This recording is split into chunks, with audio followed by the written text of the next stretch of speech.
Le sue nozze erano d'argento, 25 anni di fedeltà, ma Flavio Tosi arriva ad Antenna 3 da uomo libero, senza i simboli del Carroccio. Questa è la sua prima uscita pubblica da ex leghista. È una cosa a cui uno si deve abituare perché sei abituato a 25 anni di Lega, quindi ti fa un po' effetto. Da ex segretario nazionale della Liga Veneta si mostra un po' malinconico e quasi stranito. Si deve abituare, dice, alla svestizione e ribadisce che deve prendersi del tempo sul suo futuro più prossimo. La sfida è quella di continuare a governare la città di Verona facendolo il meglio possibile. Sul resto ci siamo preso tempo per pensarci e ci pensiamo. Intanto in Lega è guerra aperta, una guerra civile si dice, nella quale non si sa più chi sta con chi.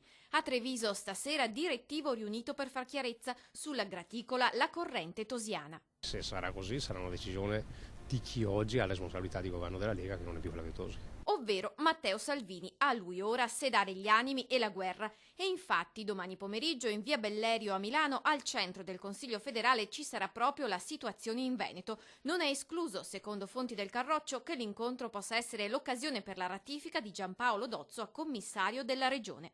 Si vedrà. Lui intanto ci pensa proprio alla regione, pensa a come potrebbe votare. Se io non mi candidassi, voterei comunque lo schieramento di centrodestra. Quindi Zaia? Certamente. La bufera non scalfisce le sue posizioni ideologiche, né scalfisce il rapporto di amicizia con tanti fedelissimi che ancora non hanno dichiarato le proprie intenzioni. L'unico nemico si chiama Matteo Salvini. Da 1 a 1000, quanto è incazzato con Salvini? 1001. 1001? E se io sono Salvini in questo momento e le tendo la mano? Il resto questa sera a X News.